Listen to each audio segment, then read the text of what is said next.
Welcome everyone to the show. My name is James Anthony from the James Anthony Report. This is the James Anthony Report podcast.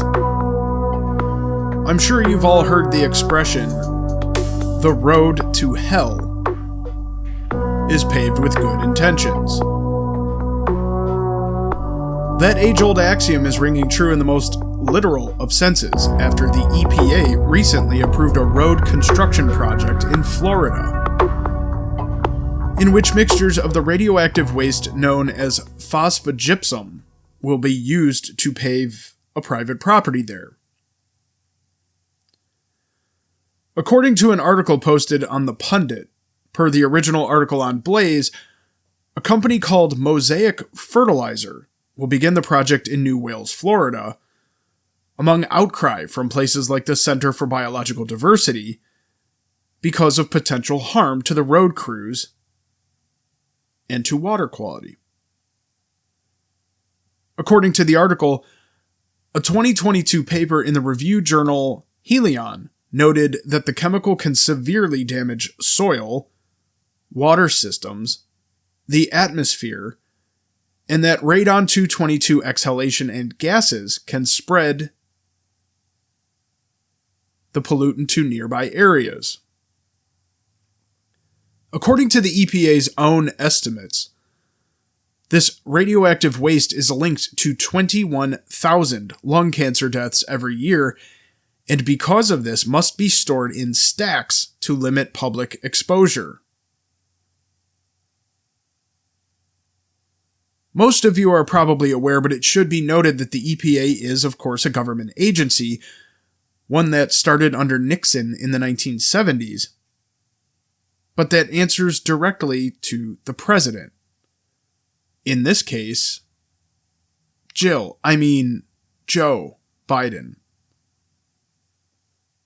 While some of you will claim the scares of radiophobia are nonsense, and that, quote, dilution is a solution, others will note that there aren't many basements in Florida, and that the waters flow everywhere because the entire state is essentially marshland. Either way, wherever you sit on this issue, it seems like we are at the intersection of the woke mind virus that has wormed its way into our institutions, ones that were designed to set limits on the amounts of or what pollutants could be handled safely,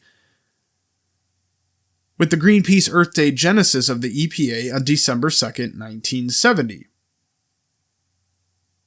In the name of recycling, we are now paving the roads with radioactive material in Red State, Florida. It's like the Greenpeace movement has started to chip away at itself by enacting policies for the public they serve that all but counteract the whole mission. I'm reminded of Soylent Green when I hear a story like this, with a modern-day version of celebrities telling you to eat bugs and that you'll own nothing and be happy about it. And the scary thing is, this often has the opposite effect. I can remember the mad cow disease scare, and when I'd heard the mainstream news stories, I immediately went to the local McDo's and stuffed myself full of Big Macs, French fries, and I washed it down with the biggest cup of Coca-Cola I could find, because even at that time, my distrust of the mainstream narrative was fairly high, and I thought, well, who pissed off the station management this time? Which advertiser? In that case, I thought it was McDonald's.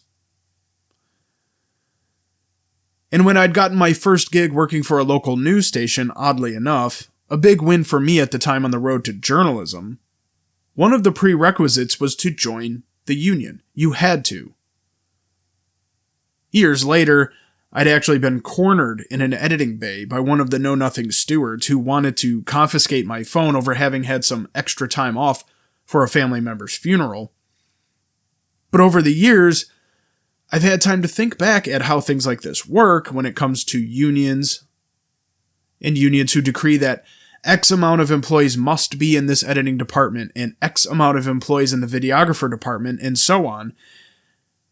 And when everyone agrees on what that number is and the union contract is signed,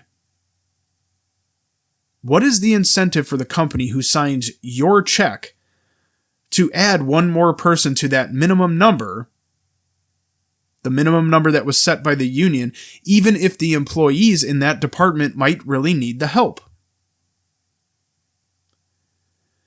And see, this is how I view the EPA to a large degree. What would be the incentive for a large corporation to lower their carbon footprint, for example, when the EPA has already set the limit allowing for whatever amount of carbon they deem safe for the public? Competition is what can drive ingenuity. And the same as allowing for the market to decide on what wages are best for editors in a newsroom. Instead of having a union to regulate that number, if you can allow corporations to put themselves out of business for making products overseas or polluting or whatever, maybe then we wouldn't have so many corrupt companies to regulate. But to the government, that would end the grift. You'd be asking the fox to guard the henhouse, essentially. And the Chinese have managed to circumvent our protections and free market system. And they've made things so affordable by getting around the red tape of bureaucracy that it's almost impossible at this point to find a product that isn't in some way made over there. And leftists love to cite the Great Pacific Garbage Patch as an example of just how intellectual and knowledgeable they are on the subject of environmentalism, but they do so without a hint of irony, as almost everything not only them, but all of us do, depend on some form of globalist interconnected commerce. And the CCP couldn't care less about their citizens. The smog is dense in most places, and they remain the world's polluters to a large degree. I'd mentioned this before, but in fact, years ago, my father worked in waste collection. He worked there for over 30 years. And I remember him telling a friend at the time of how our recyclables are sent overseas to be burned for energy by the CCP. Now, that said, we'll keep an eye on this story, assuming we don't grow 3 of them before Make America Healthy Again can take full effect. Now, moving on to the directed energy weapons story, up now over at JamesAnthonyReport.com, we decided in another story to mesh the 3 biggest examples of potential DEWs, directed energy weapons, that were in the news this past year in 2024, with these also being the biggest examples of why conservatives, many conservatives, feel targeted by their own government with that of mainstream news stories about the Maui wildfires, Trump rallies, and the Israeli beeper attacks on Hamas. The backdrop of this has to do with 3-letter agencies declaring that Trump supporters are domestic terrorists. And with the inauguration fast approaching, we thought it would be a good idea to take a look back at the story of Trump supporters feeling ill at many of his rallies last year, one in particular with reports that the incident was only confined to one side of the stage, and with only a dozen or so having itchy eyes and the inability to breathe. Even the most baseline of studies done, and ones you can find on what the FCC and the World Health Organization, another stellar organization I might add, claim are safe for public exposure, you'll see that it's a well-known fact that even at the most minimal levels of EMF emitted from cell phones, it affects the sleep cycle, which over time can cause severe issues in many other areas, but also electrosensitivity. and even cognitive and behavioral effects. Certainly, cell phones are a huge part of daily life and are an integral part of capturing the presidential rallies. And the same goes for the upcoming inauguration that many are claiming should be held in an undisclosed location over safety concerns. Now, last year we brought you the Havana Syndrome story, one that many current and former U.S. military members claim is a very real thing, with directed energy weapons having been the cause of severe illness and essentially with them being used as lab rats for things like Medusa or the mob excess deterrent using silent audio system. Whether or not the effects that have been felt by U.S. officials in over 100 countries and even on White House grounds going back to at least 2016 were caused by EMF, the illnesses like fatigue, headache, nausea, hives, memory loss, and nosebleeds, among other things, they all resemble the electrosensitivity mirrored by Wi-Fi and cell towers, which use pulsed radio frequency, or RF. Now, this report comes on the heels of a Catherine Herridge report of an interview with a CIA whistleblower who claims that the agency is targeting their own with directed energy attacks, and with the hope that a Trump-Vance ticket will change and turn things around in this respect. The article by Herridge includes a link to a leaked Defense Department letter that admits the injuries experienced by these individuals are in fact real. But in the James Anthony report, we also include the Maui wildfire story from last year that took off as an example of the federal government seizing land from the citizens, with many parts of the disaster that occurred being strangely unaffected by the fires. Without delving into too much of the good work already done by others on this story, an attack seemed the only logical explanation for heat exposure that can melt steel and wipe out entire swaths of land, but spared blue rooftops and other painted blue surfaces.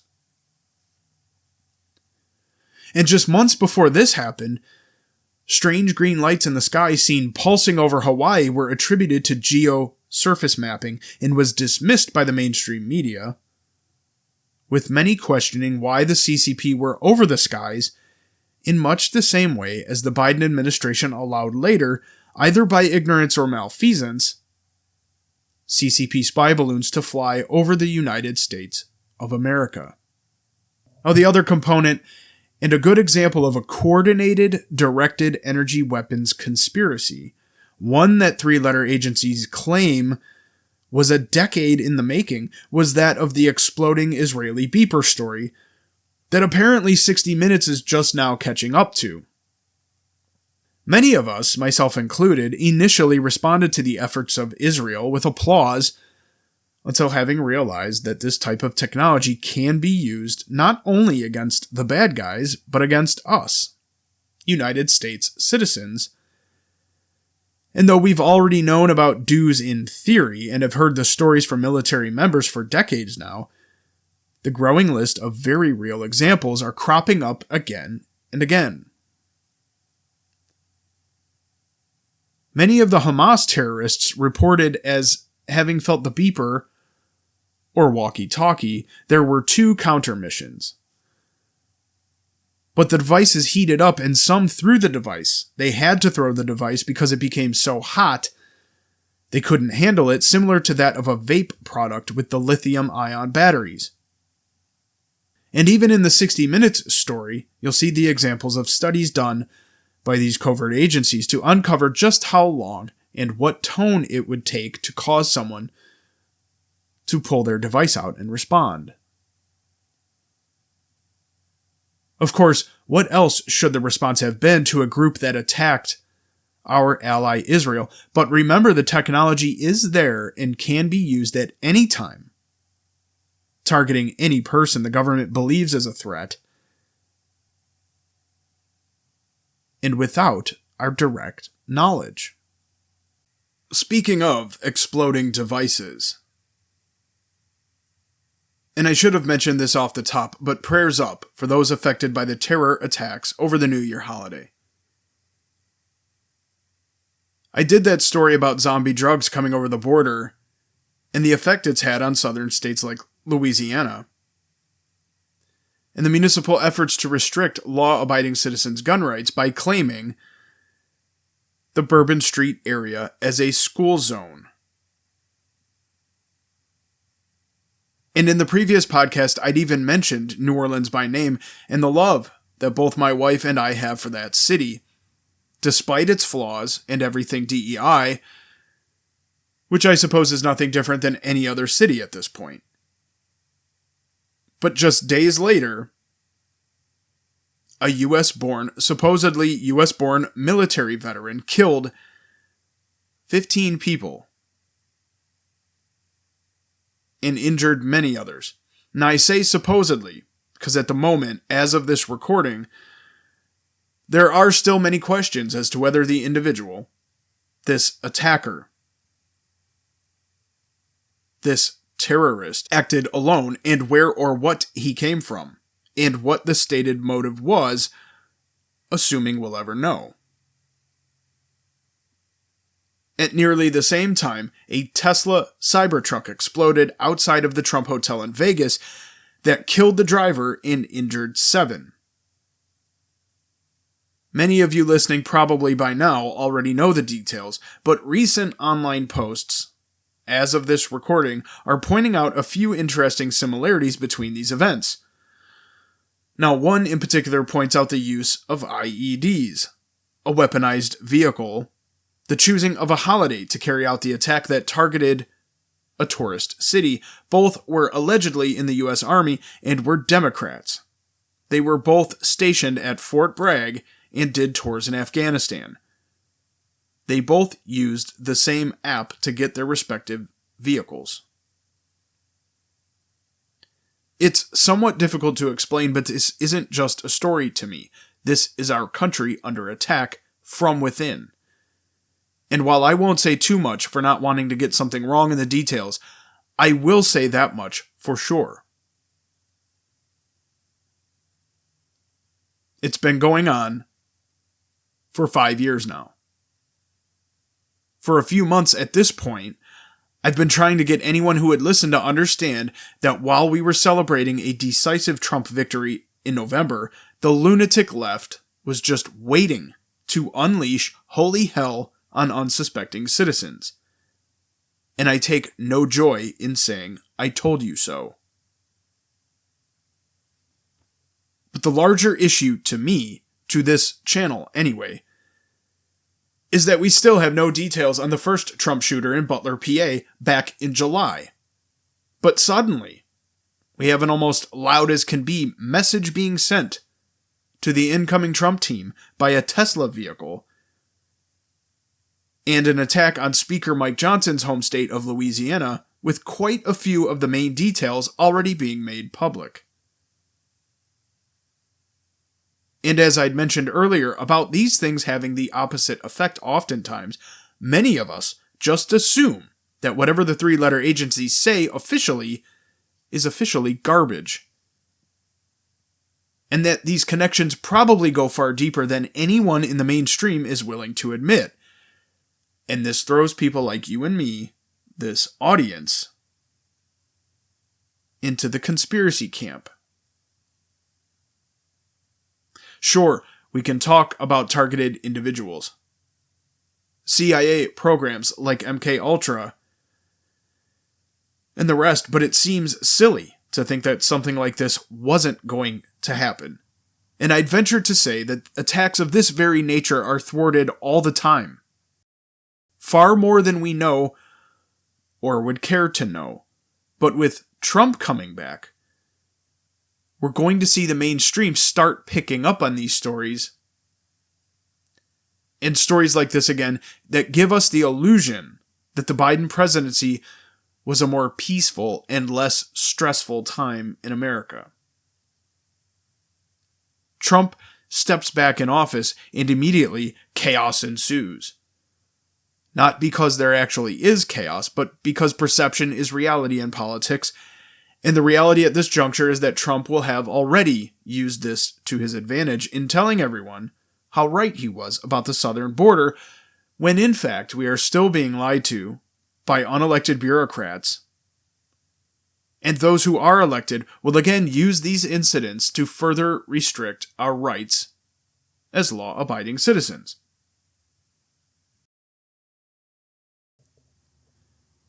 We'll see what happens, but at the moment we still have people being rounded up and thrown in prison for January 6th, 2021. At a time when the incoming president, President Trump, won in a landslide, and the Democrats are writing op-ed pieces about ways to stop him from taking office. No. Nothing fishy here. Well, that's all the time we have. Thanks for listening. Check out the reports mentioned here. Give the James Anthony Report a follow. Support our sponsors over at JamesAnthonyReport.com. Talk soon. Go to JamesAnthonyReport.com or click the link in the description to support our sponsors. James Anthony Report was made possible by garbage-ass people like you. Thank you.